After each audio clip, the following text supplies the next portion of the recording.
Hello friends, welcome back to jobs area YouTube channel. వాళ్ళైతే మనందరికీ కేంద్ర ప్రభుత్వం కింద పనిచేసే న్యూ ఇండియా అష్యూరెన్స్ కంపెనీ అనే ప్రభుత్వ రంగ సంస్థ అయితే మనకి లేటెస్ట్‌గా అయితే రిక్రూట్‌మెంట్ అనేది చేయడం జరుగుతుంది. వీళ్ళైతే 170 పోస్టుల దాకైతే వీళ్ళు రిక్రూట్‌మెంట్ అనేది చేయడం జరుగుతుంది. సో, భారీగా అయితే వేకెన్సీస్ అయితే ఉండడం జరిగింది. మీకు సాలరీ కూడా దాదాపు 88,000 దాకైతే మీకు రావడం జరుగుతుంది ఒక నెలకి. ఎలాంటి ఎక్స్‌పీరియన్స్ లేకుండా మీ సొంత రాష్ట్రంలో అయితే వర్క్ చేసుకోవచ్చనమాట. సో, మనకి లాస్ట్ డేట్ అయితే 29థ్ సెప్టెంబర్ కల్లా అయితే మీరు అప్లై చేయాల్సి ఉంటుంది.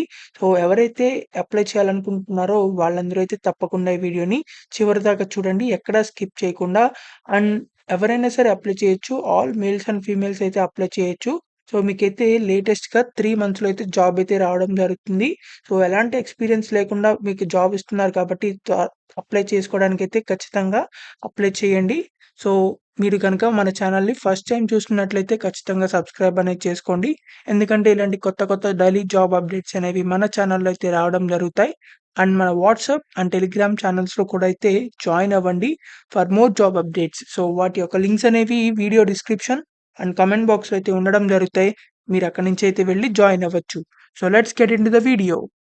మనందరికైతే కేంద్ర ప్రభుత్వానికి సంబంధించిన new India assurance company limited అనే కంపెనీ అయితే మనకి వీళ్ళు లేటెస్ట్‌గా అయితే రిక్రూట్‌మెంట్ అనేది చేయడం జరుగుతుంది. ఇది గవర్నమెంట్ ఆఫ్ ఇండియా అండర్‌టేకింగ్ సంస్థ అన్నమాట. వీళ్ళు 170 అడ్మినిస్ట్రేటివ్ ఆఫీసర్స్ అంటే ఏవో ఉద్యోగాలకైతే మనకి రిక్రూట్‌మెంట్ అనేది చేయడం జరుగుతుంది. ఈ ఉద్యోగాలైతే మనకి ఆఫీసర్ లెవెల్ స్థాయి ఉద్యోగాలన్నమాట. మనకిక్కడ డిఫరెంట్ డిఫరెంట్ కేటగిరీస్‌లో అన్ని కేటగిరీస్‌లో అయితే వేకెన్సీస్ అయితే ఉండడం జరిగింది. సో, మనకిక్కడ జర్నలిస్ట్ అని, అకౌంటెంట్స్ అని చెప్పేసి మనకి పూర్తిగా అయితే అన్ని కేటగిరీస్‌లో అయితే వేకెన్సీస్ అయితే ఉన్నాయన్నమాట. సో, మీరు ఇండియన్ సిటిజన్స్ అయితే సరిపోతుంది. ఎవరైనా సరే అప్లై చేసుకోవచ్చు. మనకి ఆన్‌లైన్ రిజిస్ట్రేషన్ వచ్చేసరికి 10థ్ సెప్టెంబర్ నుంచి అయితే స్టార్ట్ అవ్వడం జరుగుతుంది. ఇంకా మనకైతే అప్లికేషన్ ప్రాసెస్ అయితే స్టార్ట్ కాలేదు. సో, 10థ్ సెప్టెంబర్ కల్లా అయితే మీరు అప్పటి లోపల అయితే మీరు అన్ని డీటెయిల్స్, డాక్యుమెంట్స్ అయితే ప్రిపేర్ చేసుకొని పెట్టుకోండి. సో, 10థ్ సెప్టెంబర్ నుంచి అయితే ఆన్‌లైన్‌లో అయితే మీరు అప్లై చేసుకోవచ్చు. 29థ్ సెప్టెంబర్ కల్లా అయితే మీరు అప్లై చేయాల్సి ఉంటుంది. ఆ రోజే మనకి లాస్ట్ డేట్ అన్నమాట. దీనికి సంబంధించి 2 ఆన్‌లైన్ ఎగ్జామ్స్ అయితే ఉండడం జరుగుతాయి మీకు. ఆన్‌లైన్ ఎగ్జామినేషన్‌లో మీకు ఫస్ట్ ఫేజ్ అయితే 13థ్ సెప్టెంబర్ అయితే ఉండడం జరుగుతుంది. And second stage of online examination అయితే 17థ్ నవంబర్ అయితే ఉండడం జరుగుతుంది. సో, వీటికి ఎగ్జామ్స్ అయిపోయిన తర్వాత మిమ్మల్ని డైరెక్ట్‌గా ఇంటర్వ్యూ చేసేసి మీకు జాబ్ అయితే సెలెక్ట్ చేయడం జరుగుతుంది. సో, ఇలా అయితే మనకి జాబ్స్ అనేవి ఇవ్వడం జరుగుతాయి. సో, మనకిక్కడ మీరు ఎలాంటి డిగ్రీ కంప్లీట్ చేసినా మీరైతే జాబ్‌కైతే అప్లై చేసుకోవచ్చు. మనకి సాలరీ చూసినట్లయితే మనకి 88,000 పర్ మంత్ అయితే మీకు ఇవ్వడం జరుగుతుంది.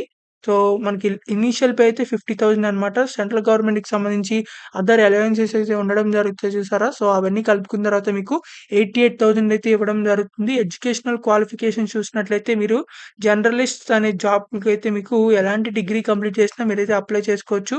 అంటే డిగ్రీకి చేసినా, లేకపోతే బీటెక్ చేసినా, లేకపోతే ఎంటెక్ చేసినా, మీరు ఏ క్వాలిఫికేషన్ చేసినా పర్వాలేదు. గ్రాడ్యుయేషన్ అయితే చేస్తే సరిపోతుందనమాట. ఎవరైనా సరే అప్లై చేసుకోవచ్చు. మనకి ఒకవేళ స్పెషలిస్ట్ జాబ్‌లో అంటే అకౌంటెంట్ అని చెప్పేసి మనకు ఇవ్వడం జరిగింది చూసారా? దానికైతే మనకి చార్టర్డ్ అకౌంట్ చేసిన వాళ్ళైతే అప్లై చేసుకోవచ్చు.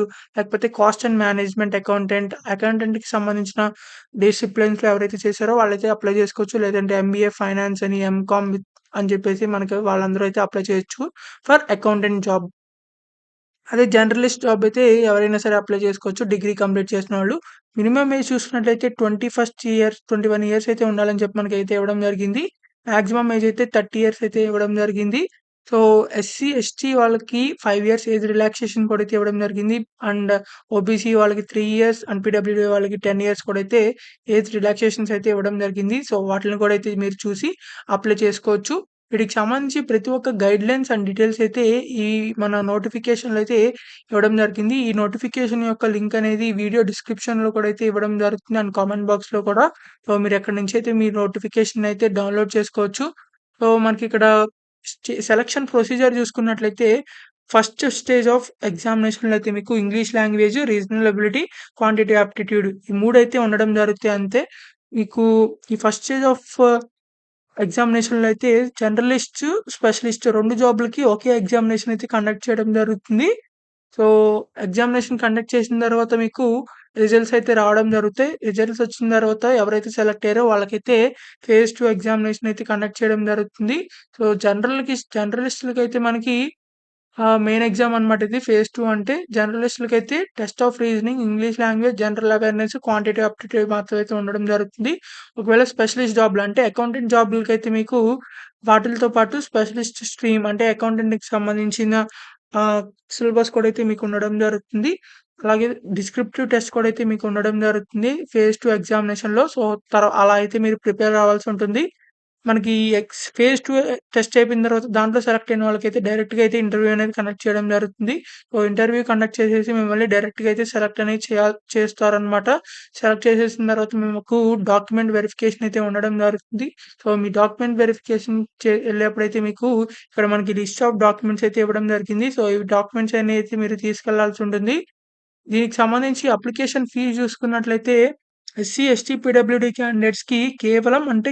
100 పే చేస్తే సరిపోతుంది. మీకు 10థ్ సెప్టెంబర్ నుంచి 29 సెప్టెంబర్ లోపలైతే మీరు ఆన్‌లైన్‌లో అప్లై చేస్తారు కదా! సో, ఆన్‌లైన్‌లో అప్లై చేసేప్పుడైతే మీకు ఫీజ్ అనేది పే చేయాల్సి ఉంటుంది. ఎస్సీ, ఎస్టీ, పీడబ్ల్యూడీ వాళ్ళకి కేవలం రూ. 100 మాత్రమే. తర్వాత ఆహ్, ఆల్ ఇంకా మిగతా అదర్ క్యాండిడేట్స్ ఎవరైతే ఉంటారో వాళ్ళు కాకుండా వాళ్ళైతే రూ. 850 అయితే పే చేయాల్సి ఉంటుంది. సో, రూ. 850 చాలా పెద్ద అమౌంట్ అని చెప్పేసి అయితే ఆలోచించకండి. ఎందుకంటే మీకు ఒకవేళ మీరు జాబ్‌లో సెలెక్ట్ అయినట్లయితే మీకు 88,000 అయితే మీకు సాలరీ కూడా అయితే రావడం జరుగుతుంది. సో, ఈ 850 అయితే మిగిలిన వాళ్ళ త్రూ పే చేయాల్సి ఉంటుంది. ఈ అప్లికేషన్ ఫీజ్ అనేది ఆన్‌లైన్‌లో అప్లికే చేసేటప్పుడు అయితే మీరు పేమెంట్ అనేది చేయాల్సి ఉంటుంది. లాస్ట్‌లో అయితే దీనికి సంబంధించిన ఎగ్జామినేషన్‌కి సంబంధించిన ఎగ్జామినేషన్ సెంటర్ చూసినట్లయితే ఫేజ్ 1 అంటే ఫస్ట్ ఎగ్జామినేషన్‌కి అయితే మనకి ఆంధ్రప్రదేశ్‌లో గుంటూరు, విజయవాడ, హైదరాబాద్, కాకినాడ, కర్నూలు, నెల్లూరు, రాజమండ్రి, తిరుపతి, విశాఖపట్నం, విజయనగరం అని చెప్పేసి అయితే మనకి ఇక్కడ ఇవ్వడం జరిగింది. సో, మనకి తెలంగాణ వాళ్ళకైతే మనకి హైదరాబాద్, కరీంనగర్, ఖమ్మం, వరంగల్‌లో అయితే ఇవ్వడం జరుగుతుంది. అదే మెయిన్ ఎగ్జామినేషన్ సెంటర్స్ చూసినట్లయితే ఆంధ్రప్రదేశ్‌లో అయితే విజయవాడ, గుంటూరు, విశాఖపట్నం అయితే ఇవ్వడం జరిగింది. అదే తెలంగాణ చూసుకున్నట్లయితే హైదరాబాద్‌లో అయితే మీకు ఇవ్వడం జరిగింది. ఒకవేళ మెయిన్ ఎగ్జామినేషన్ సెలెక్ట్ అయిన వాళ్ళు అక్కడైతే రాయాల్సి ఉంటుంది ఎగ్జామినేషన్ అనేది. సో, ప్రీ ఎగ్జామినేషన్ ట్రైనింగ్ కూడా అయితే మీకు ఇవ్వడం జరుగుతుంది. ఎస్సీ, ఎస్టీ, ఓబీసీ, పీడబ్ల్యూడీ క్యాండిడేట్స్‌కైతే. సో, వాళ్ళైతే ఆన్‌లైన్‌లో ఫ్రీగా అయితే మీకు ట్రైనింగ్ కూడా అయితే ఇవ్వడం జరుగుతుంది. ఈ ఎగ్జామినేషన్‌కి సంబంధించి. వీటికి సంబంధించి ఎలా అప్లై చేసుకోవాలంటే మనకిక్కడ ఫస్ట్ మీరైతే రిజిస్ట్రేషన్ అనేది కంప్లీట్ చేసుకోవాల్సి ఉంటుంది. ఆన్‌లైన్‌లో అయితే అప్లై చేయాల్సి ఉంటుంది. సో, ఆన్‌లైన్‌లో మీకు రిజిస్ట్రేషన్ కంప్లీట్ చేసేసిన తర్వాత అప్లికేషన్‌ని తర్వాత పేమెంట్ అనేది చేయాల్సి ఉంటుంది. ఎస్సీ, ఎస్టీ, పీడబ్ల్యూడీ వాళ్ళైతే రూ. 100 మిగిలిన వాళ్ళందరూ అయితే రూ. 850 అయితే పేమెంట్ అనేది చేయాల్సి ఉంటుంది. పేమెంట్ చేసేసిన తర్వాత మీకు సంబంధించిన డాక్యుమెంట్స్ అలాంటివి ఉంటాయి కదా! సర్టిఫికేట్స్ అని చెప్పేసి అలాంటివైతే స్కాన్ కాపీస్ అయితే మీరు అప్‌లోడ్ చేయాల్సి ఉంటుంది. సో, ఎలా అప్‌లోడ్ చేయాలో కూడా అయితే మీరు ఇక్కడ ఇవ్వడం జరిగింది. సో, మీ సిగ్నేచర్ అలాంటివి కూడా అయితే మీరు అప్‌లోడ్ చేయాల్సి ఉంటుంది. సో, మీరు అప్‌లోడ్ చేయడం అయిపోయిన తర్వాత అయితే మీరు ఫైనల్‌గా అయితే సబ్మిట్ అనేది చేయాల్సి ఉంటుంది. సో, ప్రొసీజర్ ఎలా అప్‌లోడ్ చేయాలి? ఎలా డౌన్‌లోడ్ చేసుకోవాలి? కాల్ లెటర్స్‌ని ఇవన్నీ కూడా అయితే మనకి నోటిఫికేషన్‌లో అయితే ఇవ్వడం జరిగింది. సో, మీరైతే క్లియర్ కట్‌గా ఈ నోటిఫికేషన్ మొత్తాన్ని ఒకసారి అయితే చదవాల్సి ఉంటుంది అప్లై చేసేవాళ్ళు. సో, ఎవరైతే అప్లై చేస్తున్నారో వాళ్ళైతే తప్పకుండా అప్లై చేయండి. మనకైతే ఇవి కేంద్ర ప్రభుత్వానికి సంబంధించిన బీమా సంస్థ నుంచి అయితే మనకి రావడం జరిగింది. So, government of India undertaking సంస్థ అన్నమాట ఇది.